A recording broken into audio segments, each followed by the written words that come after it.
Dinamika politik tanah air diwarnai isu matahari kembar setelah sejumlah menteri Presiden Prabowo Subianto bertemu dengan Presiden ke-7 Joko Widodo.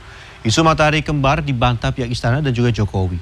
Belakangan, pertemuan Jokowi dengan sejumlah menteri Prabowo justru disebut sebagai respons kekuatan politik Solo terhadap pertemuan di Teguh Umar antara Megawati dan Prabowo. Kita simak laporan khas redaksi.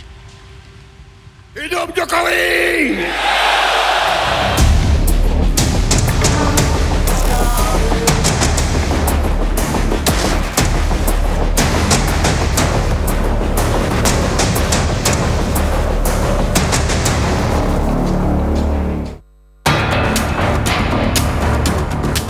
Kekuasaan mempunyai magnet tersendiri, membuat banyak pihak ingin mendekat. Prabowo Subianto yang saat ini menjabat sebagai Presiden Republik Indonesia menjadi magnet bagi kekuatan politik tanah air. Alih-alih menurunkan tensi politik, silaturahmi tokoh politik tanah air justru berdampak sebaliknya. Isu matahari kembar mencuat setelah menteri-menteri Presiden Prabowo bertemu dengan Presiden ke-7 Joko Widodo pada Idul Fitri kemarin. Termasuk yang menjumpai mantan Presiden Jokowi adalah Menteri Energi dan Sumber Daya Mineral yang juga Ketua Umum Golkar Bahlil Lahadalia, Menteri Kesehatan Budi Gunadi Sadikin, Menteri Kelautan dan Perikanan Sakti Wahyu Trenggono, dan Menteri Keuangan Sri Mulyani. Silaturahim sama bekas bos saya, sekarang masih bos saya. Apa aja Pak yang diobrolin Pak? Ya kesehatan dan lain sebagainya. Saya sehat, beliau sehat, dan minta arahan-arahan, banyak sekali saya harus belajar.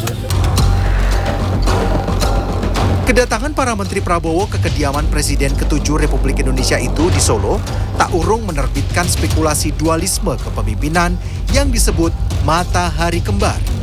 Istilah matahari kembar ini dilontarkan oleh politikus Partai Keadilan Sejahtera Mardhani Alisera.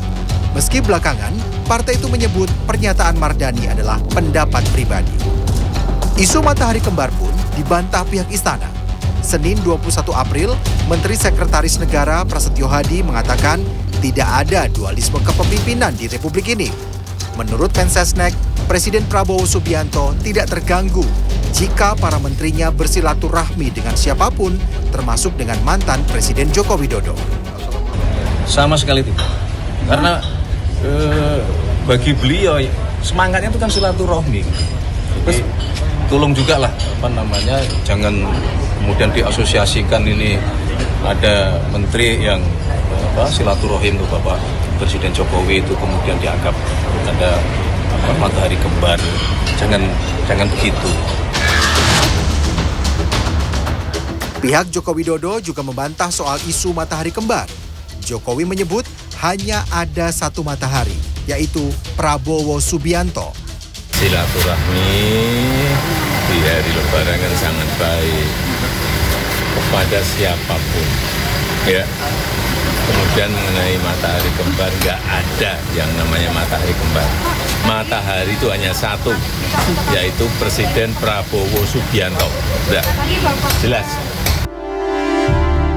Isu matahari kembar yang seakan membenturkan antara Prabowo dan Jokowi bertolak belakang dengan hubungan keduanya selama ini. Pada hari ulang tahun Gerindra, pertengahan Februari lalu, Prabowo sempat meneriakkan "Hidup Jokowi" di hadapan kader-kadernya. Hidup Jokowi! Pengamat politik Adi Prayitno juga tidak sejalan dengan isu matahari kembar. Menurut Adi Prayitno, kedatangan sejumlah menteri Prabowo ke kediaman Jokowi di Solo adalah respons atas pertemuan Prabowo dan Megawati di Teguh Umar. Adi Prayitno mengatakan Joko Widodo ingin menunjukkan dirinya masih punya kekuatan.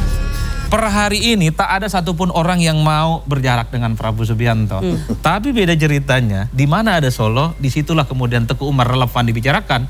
Sebaliknya, kalau Teguh Umar itu berdenyut, ada Prabowo Subianto di situ, maka juga harus disimpulkan simbol-simbol kekuatan politik Solo juga berada di mercusuar. Karena itulah yang saya sebutkan, menteri dan wakil menteri ke Solo. Kalau tanpa sepengetahuan istana, saya kira ini cari gara-gara di mana. Cari gara-gara menurut saya, karena apapun saya kira per hari ini Prabowo juga memberikan kesempatan kepada menterinya untuk melakukan eksperimen. Sebelumnya, Ketua DPP PDI Perjuangan Puan Maharani mengungkapkan bakal ada pertemuan lanjutan antara Ketua Umum PDI Perjuangan Megawati Soekarnoputri dengan Presiden Prabowo Subianto. Puan mengatakan PDI Perjuangan akan membantu Presiden Prabowo dalam menjalankan tugasnya sebagai pemimpin negara. Tim Liputan CNN Indonesia.